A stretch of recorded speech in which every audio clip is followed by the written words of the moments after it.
can you briefly describe how VEIR's technology is different than what we have currently, like from the traditional transmission lines perspective?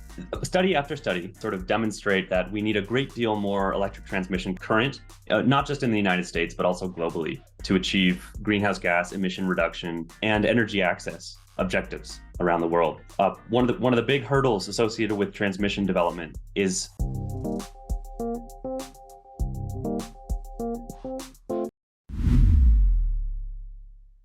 Hey everyone, welcome to the It's a Material World podcast. I'm Puneeth and David is here with me. So David, I know we had Super Bowl weekend just past us. How did your weekend go? How did you think the game went?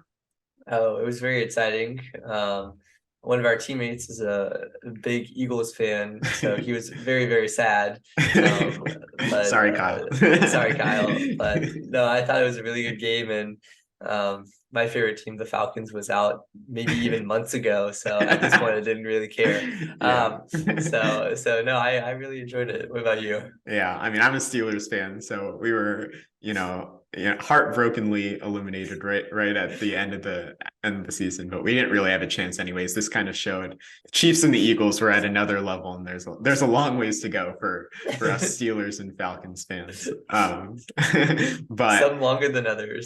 some longer than others, yeah.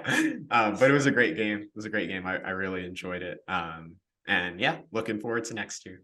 But taking it back to the material science world, we brought on Max Luke today to talk about superconducting transmission lines, and in particular, VEIR's, the company he works with, V = IR, their role in the transmission line space in terms of creating liquid nitrogen cooling systems. So that's kind of a little bit of a background, but I wanted to see if you had any tidbits or favorite parts of the episode that our listeners should look forward to. Yeah, I know that I'm very invested in energy storage. And so to electrify or make a green electric grid, it will take a combination of different technologies. So I thought it was very interesting to hear about how we could also take a look at the solution. So for example, for solar energy, you would have to usually have battery packs that would hold it on site, but that requires a lot of cost and a lot of maintenance for each individual site. And so now with this new technology, you can transport over long distances with very little to no loss. And so that really opens up for green electricity to be even more readily available and lower the cost. And so I thought it was just very interesting how it's not going to replace energy storage, but augmenting the technology to be the most efficient is the best result. And so I thought it was very interesting to hear about how other fields in the area are working to basically improve themselves. Yeah, for sure. And it was crazy kind of just to hear the numbers when we asked for it, 5x, 10x compared to the legacy transmission lines. But I thought an interesting perspective that he provided was he is the director of policy and regulatory affairs at VEIR. So he has a science-based background in biology, but then he also earned his master's in technology and policy from MIT. And so I thought it was interesting just because we've seen in several previous episodes, there's the materials related challenges, right? But then there's infrastructure challenges that especially startups need to overcome.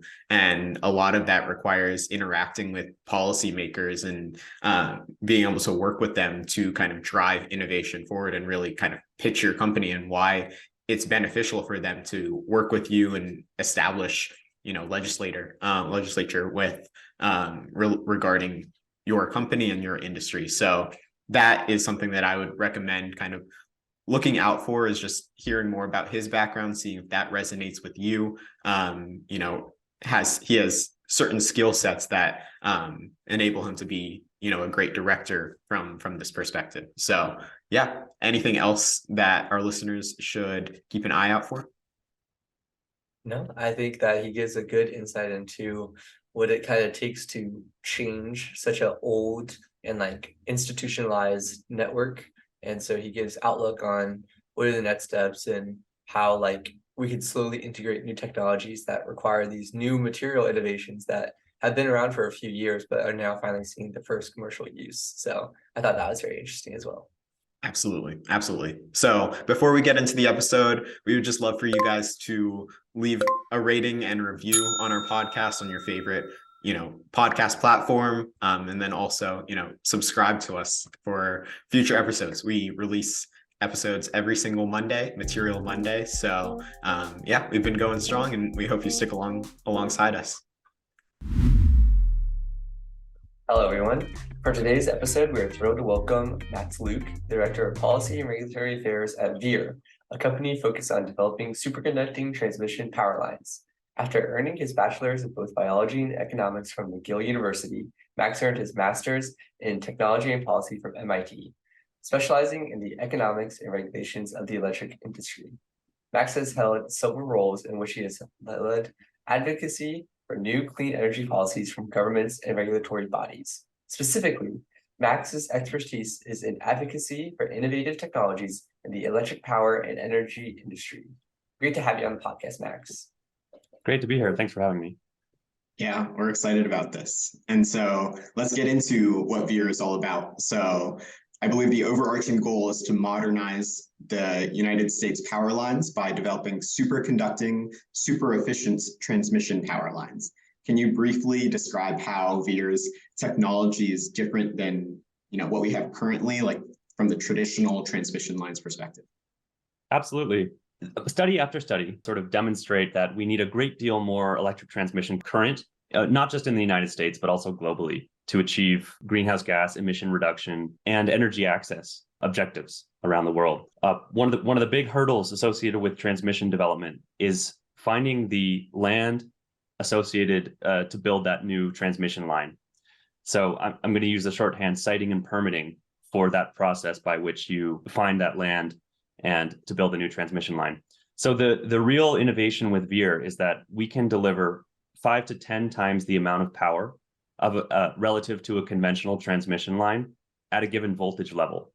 And therefore, we can use a pre-permitted or a pre-sited piece of land to squeeze 5 to 10 times the amount of power through that corridor, and therefore avoid the need or significantly reduce the need for those siting and permitting related challenges.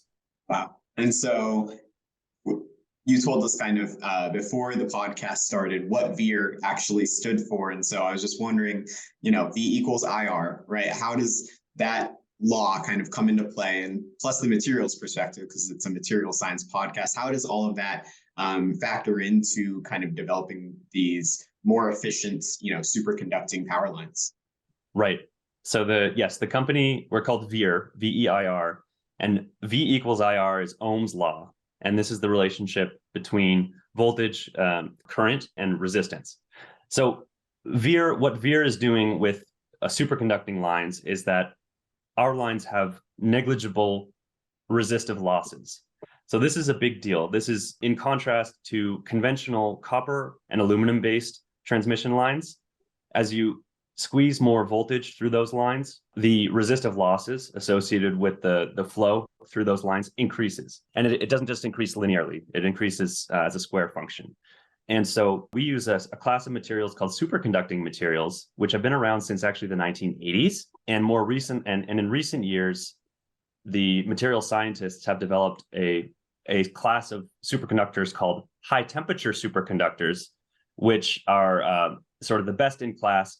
The reason they're called high temperature superconductors is because you don't need to cool them down as much as previous generations of superconductors. So in order for a superconductor to be a superconductor, you have to get it down to below a certain critical temperature. So this latest class of superconductors, high temperature superconductors, you only have to get it down to 79 or so Kelvin.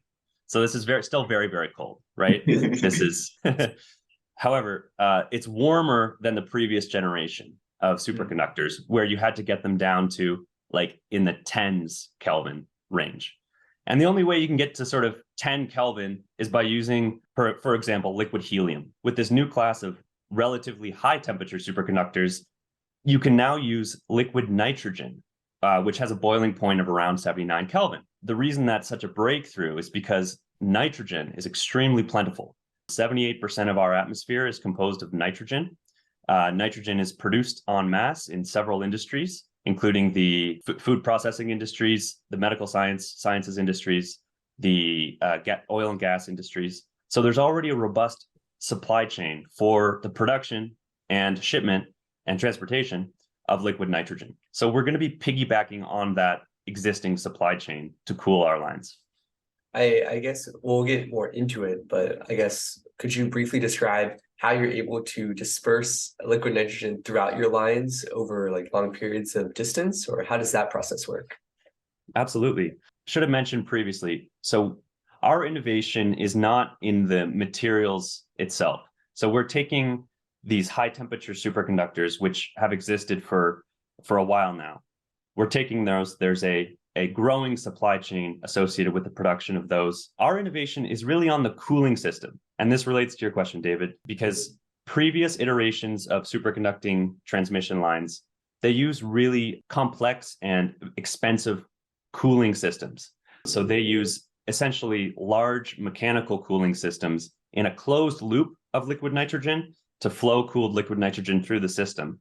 And this really hinders the ability for those earlier generations to travel long distances, because you need basically house-sized refrigerators every few kilometers along the length of the line. And if you know anything about the electric utility industry, that poses a significant reliability challenge that is frankly unacceptable to the industry. So our innovation is on the cooling system. We greatly simplify the cooling system, which enables us to go long distance, much longer distances than the previous generations of superconducting transmission lines. So what we do is we inject liquid nitrogen at a certain point along the length of the line. The liquid nitrogen flows along the length of the line and it heats up incrementally along the length of the line, maybe going from 79 Kelvin up to 81 Kelvin, sort of thing. It passes through a relatively small heat exchange unit, and some liquid nitrogen is evaporated into the atmosphere. That process, that phase change from liquid nitrogen in the line to gaseous nitrogen in the atmosphere is an endothermic process that recools the liquid nitrogen that's flowing along the length of the line. And so the liquid nitrogen is back down at 79 Kelvin or where it needs to be. And then it flows for another kilometer or so until it needs to go through that process again. This, which we call an evaporative cooling technique, is our innovation, and it's much simpler than the previous iterations. And it allows us to go very long distances before you have to top up the line with additional liquid nitrogen. So probably about 100 kilometers or so between those topping up of liquid nitrogen. And moreover, we use a lot less liquid nitrogen than previous generations of superconducting transmission lines. And therefore, for the first time, we can take the lines overhead. So previous versions have all been underground or sitting on the ground because they're so heavy, because they use a lot of liquid nitrogen. We're not constrained by that anymore because of our innovation in the cooling system. So we can now go overhead as well as long distance. What advantages does it provide to have like overhead transmission lines versus underground or on the ground? So yeah, the benefits are mostly economic. So if you look at the transmission market globally, the vast majority of transmission today is overhead. The main reason for that, well, there are a few reasons, but the main reason is that it's much more expensive to build transmission underground. So, and you can think about why.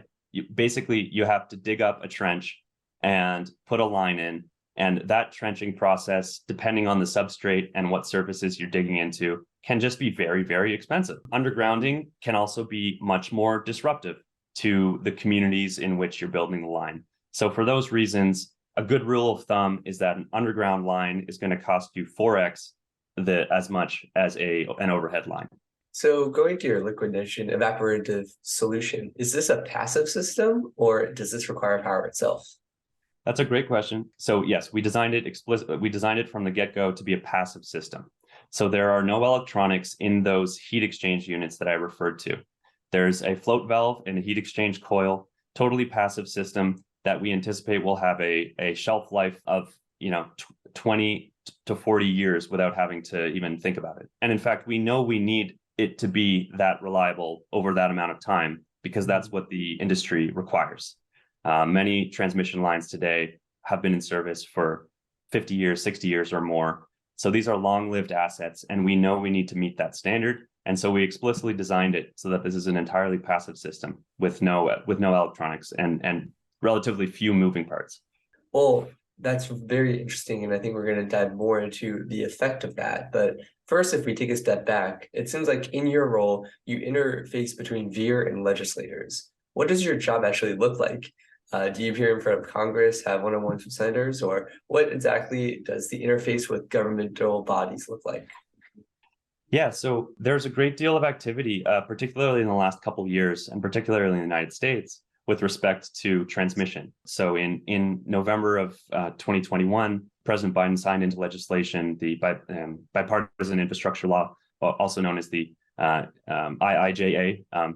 And so that put into statute a good deal of funding for transmission infrastructure. Shortly thereafter, in 2022, the Inflation Reduction Act was passed. And there too, there was some funding for transmission-related activities. So, and then in the backdrop of all of that, there have been analytical study after analytical study that have come out saying we need at least 2 times the amount of transmission capacity, relative to the existing transmission capacity we have today, in order to achieve these net zero emissions targets.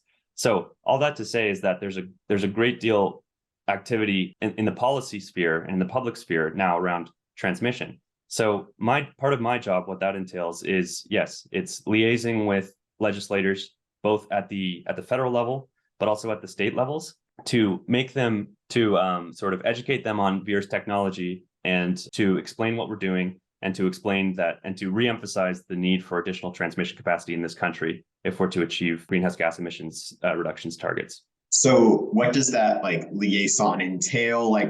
What is your goal with reaching out to them? What can they provide to you? I know what value you're providing. How can they be of use to you and the industry as a whole? Sure, I'll give you one example. So the industry is very familiar with equating more voltage with more power. You often see the phrase high voltage transmission lines as a stand-in for high power transmission lines. VEIR is decoupling voltage from power. So our lines can transmit vast quantities of power at relatively low voltages. And a lot of policies and regulations, they include language that sets what we consider an arbitrary voltage-based threshold. So for example, in the Inflation Reduction Act, in an earlier version of it, there was language around a transmission investment tax credit. And only transmission lines that were greater than 275 kilovolts could apply for that funding.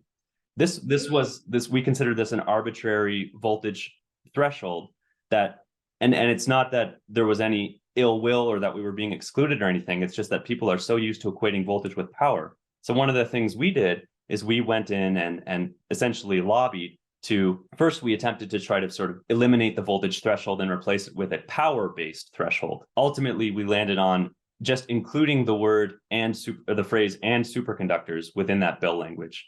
And so we successfully, the bill language as it was approaching passage did include superconductors. Unfortunately, that transmission investment tax credit didn't make the final cut in the bill and was not passed into law, but that is the type of thing that we tend to advocate for.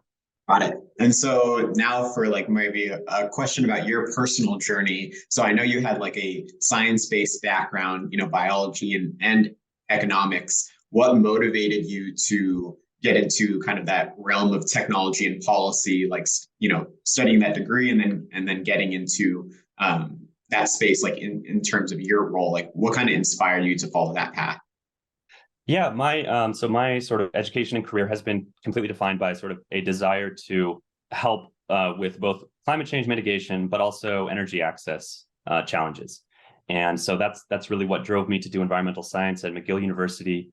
I ended up pivoting away from kind of conservation biology into climate change. And then it was through that climate change lens that I started to drill down and gain and really wanted to gain a much deeper understanding of the electricity sector in particular. And so that's what I set out to do. And ever since, all of my sort of career and educational moves have been guided by that sort of motivation. Awesome. So it's clear that you're very passionate about working towards net zero carbon emissions. So how, from this technology, from VEIR's technology, how does that compare to kind of the legacy transmission line technologies? I know we kind of got into it a little bit, but, I would also just be interested in kind of the history a little bit of it, when we were using liquid helium versus kind of this transition to superconductors and this liquid nitrogen use. What did that look like? Yeah, transmission technology, for better or for worse, hasn't evolved a whole lot in the last 100 years. So the bulk of transmission that we still use is either copper or aluminum based conductors, potentially with steel reinforced, and it's typically some copper or aluminum strands wound around a stainless steel, what's called a former, or sort of the interior of the line. Superconductors came onto the scene, as I mentioned, in the 1980s. First off, it was low temperature superconductors. So these are the sort of liquid helium, sort of 8 to 10 Kelvin range. And so the applications were extremely minimal. And it was really sort of confined to the laboratory and to science and demonstration projects or R&D type projects. Once high temperature superconducting materials were discovered, that opened up a lot of applications. And so today, there are a couple dozen high-temperature superconductor-based transmission projects around the world. There are a handful in the United States. There are some in Germany. There are a handful in Japan and Korea. But as I mentioned, all of these projects are confined to either underground or sitting on the ground because of the closed-loop cooling system that uses a whole lot of liquid nitrogen. And moreover, none of these projects are more than a kilometer or two in length. They're also distance constrained for the same reasons that I mentioned earlier. So we're really taking the next step here with superconductors. We're really we're opening up the world of superconductors to let's say the mainstream transmission market, where we're able not just to go overhead and long distance, but we're also developing products that will be underground as well as subsea to connect offshore wind turbines to the land. And so I think that is one of the really big applications, is that with the implementation of clean energy, the storage and the location of these is not near us. How do you think that the superconducting technology can help affect our green electric grid? Yeah, hugely. So you mentioned storage, which is great. And there's a lot of activity going on with respect to particularly long duration storage these days. And we see the solution requires all of these types of technologies to come online. I did mention that there have been several analytical studies. One fairly high profile study that is cited frequently came out of Princeton. It's called the Net Zero America study. It concludes, just as several other studies conclude, that we need a great deal more transmission capacity to achieve net zero emissions targets. Those studies also conclude that we need a great deal more storage, long duration energy storage, as well as other things like hydrogen production, so that we can blend green hydrogen into liquid fuels to serve as a replacement for example, sort of long distance transport sectors and the aviation sector, things where it's very difficult to stick a battery in a plane, although there's a lot of innovation happening there as well. So we see ourselves as a key part of the puzzle alongside several other types of technologies.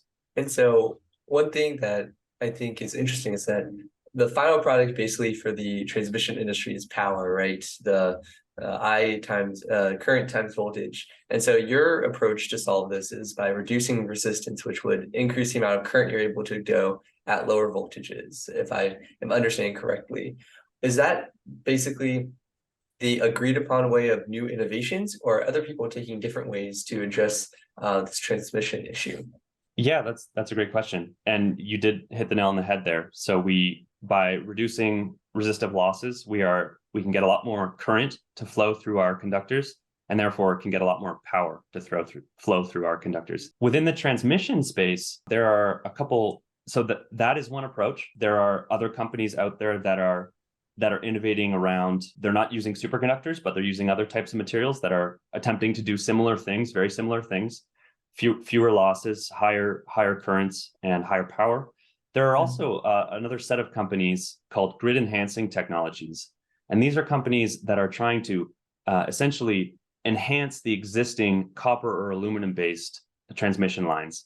So I'll give you one example. There are companies that are using LiDAR and machine learning to actually get real-time analytics on a given transmission line, and then to use that to tell the system operator, okay, this line has X% more available capacity. And so to squeeze additional capacity out of our existing infrastructure. I would say that all of those companies, though, are all trying to do one thing in common, which is that we're all trying to get more capacity within either the existing transmission lines or the existing transmission corridors, because all of us, the whole industry, knows that it's only getting harder to build transmission.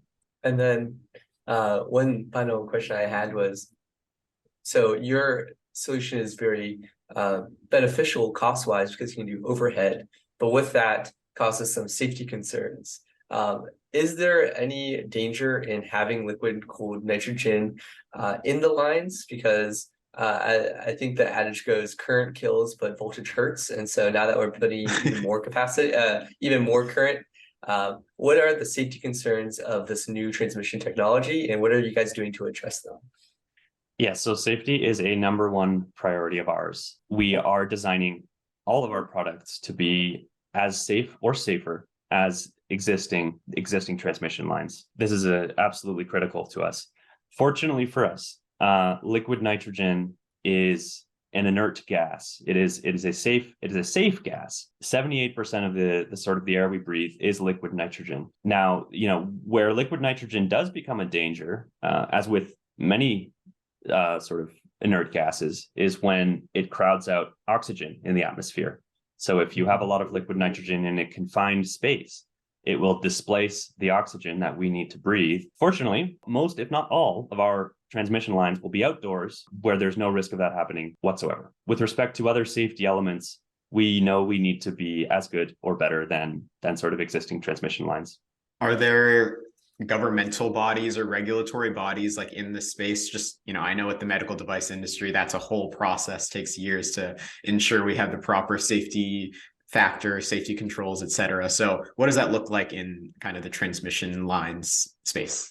Absolutely. There are very robust and large standard setting organizations that we are just starting to sort of work with as we start to develop our product. These are organizations that get together and establish standards, not just for safety, but also for reliability, that every new transmission line coming into service has to meet. This is a major focus for us, particularly in 2023 and 2024, is understanding what those standards are, how they apply to us, what new standards we may need to actually create, because we're a kind of a different beast in some senses. But yes, absolutely there are. Yeah. Got it. Okay, that makes total sense. And so you just touched on kind of some of those shorter term goals. I was hoping to get your perspective on the longer term vision for VEIR. I know you mentioned potentially beginning the commercialization process of some transmission lines. What will that process look like, and who are your customers when it comes to commercializing transmission lines? Yeah, so we think some of our early adopters could be, for example, developers of renewable generation who have a great site for a wind or solar farm, but are having challenges getting their power from that wind or solar site to the nearest electrical substation and to the bulk power system. We offer great advantages with regard to those types of customers. Similarly, with large users of electricity. So I'm thinking, for example, a Tesla Gigafactory, for example, or a data center, where there's a need to get reliable energy to that data center or that large electrical load very quickly. But again, perhaps those end users are experiencing challenges with getting the power from the bulk transmission system to their site And those challenges could be related to any number of reasons. It could be public opposition. It could be that you're crossing over sort of federally protected lands. It could be that the state in which you're operating is perhaps reluctant to give you a permit for that transmission line for any reason. So we intend for those types of customers to be our sort of shorter term customers, in addition to electric utilities, who are, of course, also building a lot of transmission lines, and there's great need for transmission lines virtually everywhere in the country at the moment. And I don't know if we've asked this in the podcast yet, but do you have a number of how much more efficient or how much more power you can transmit through your line compared to just the conventional normal infrastructure?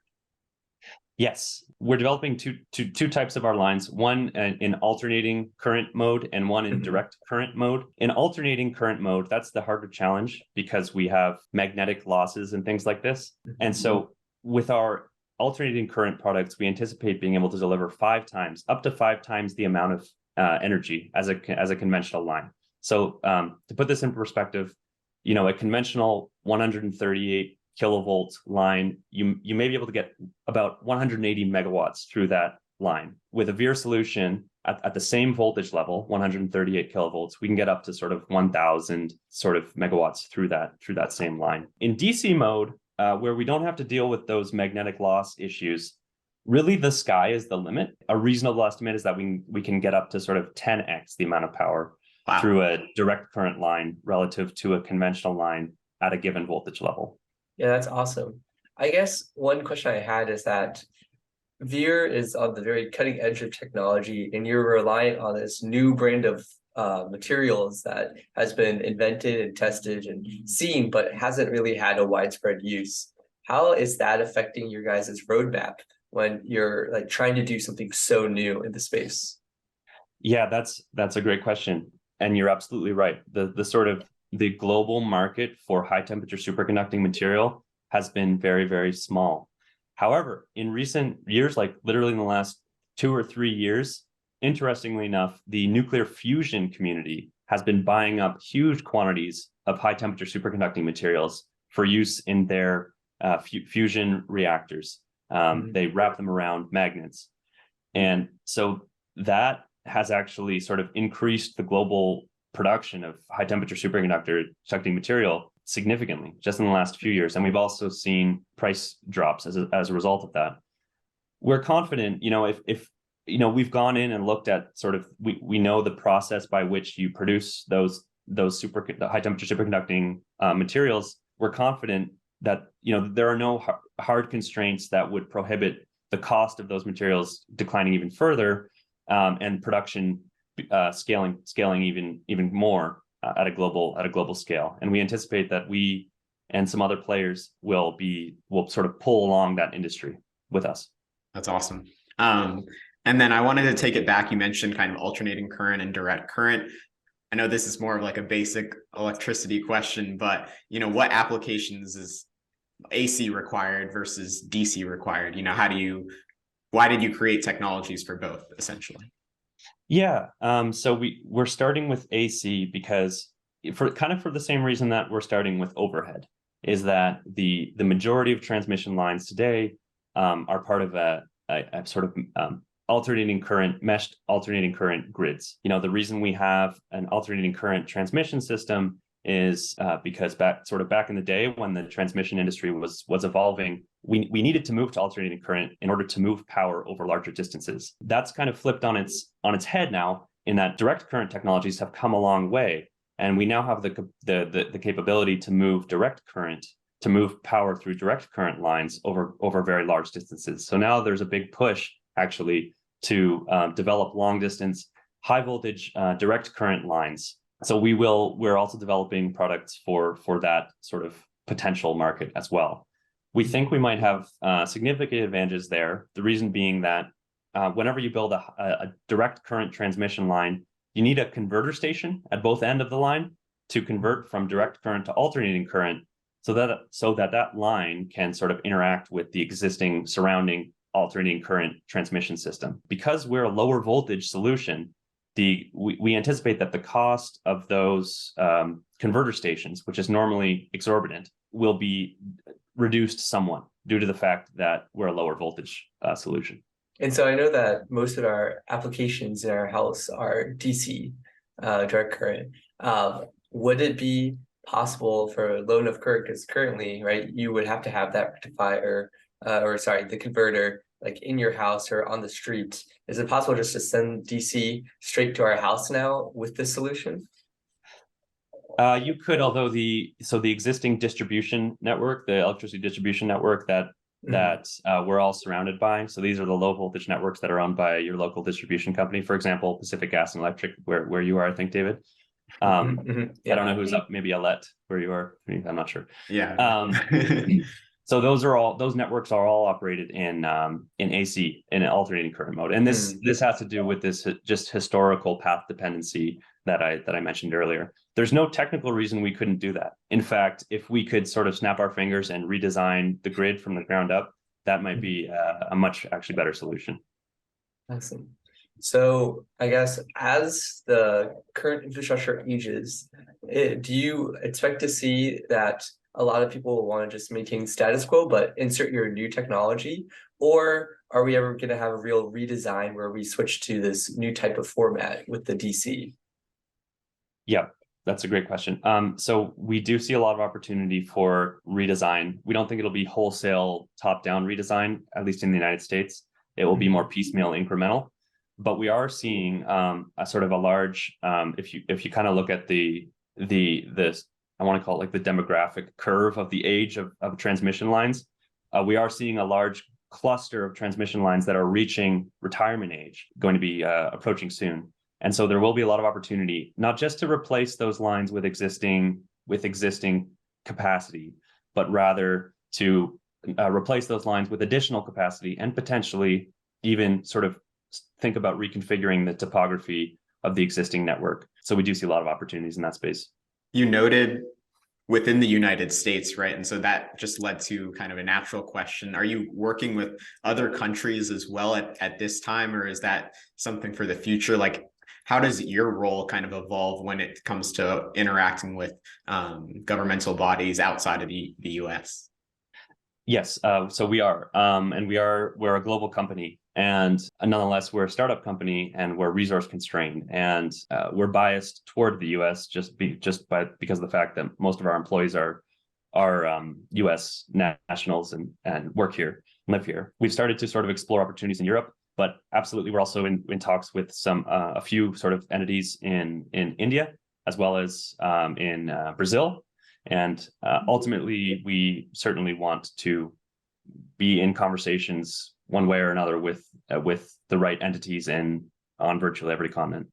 So with that, I know that there's been a lot of green infrastructure passed, like you mentioned before, where like electric vehicles are very heavily prioritized with like huge tax credits. Is there any new legislation that is upcoming either here or abroad that you think could really help this technology? Or do you think that as we just become more mindful of environmental challenges, that these legislation will start to come more in droves?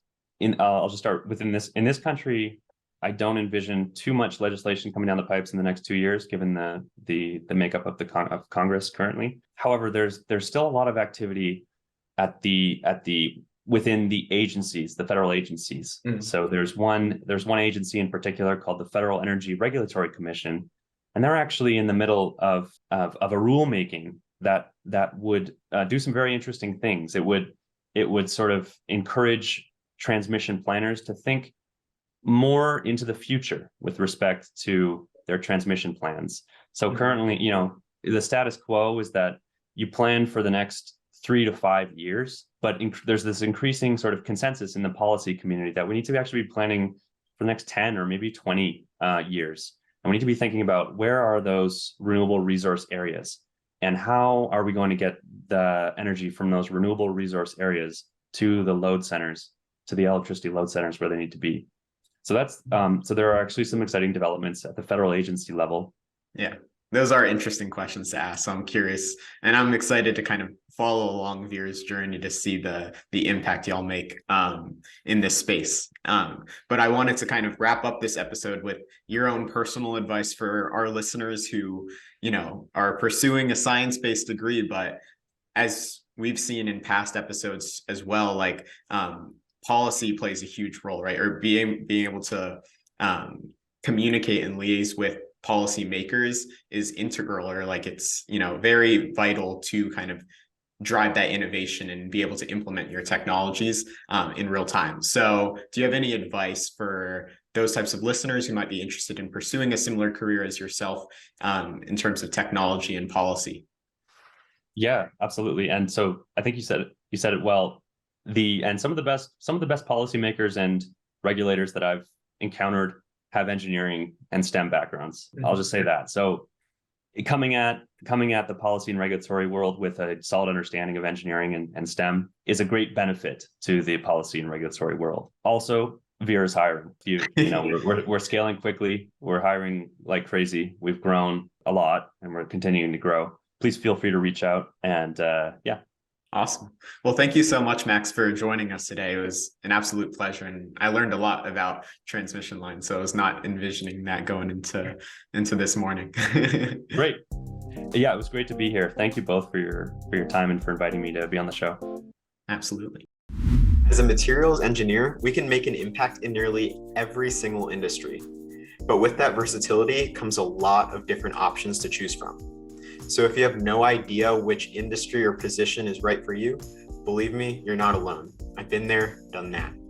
But just for a moment, imagine narrowing down your ideal role and company by the end of this week. Imagine being able to secure your dream job offer without having to apply to hundreds of job openings.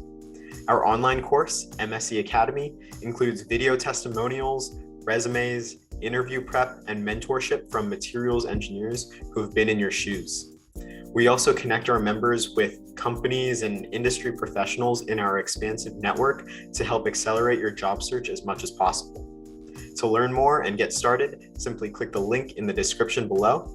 And if you enroll within the next 24 hours, we'll add 3 bonus career development resources. I hope to see you there.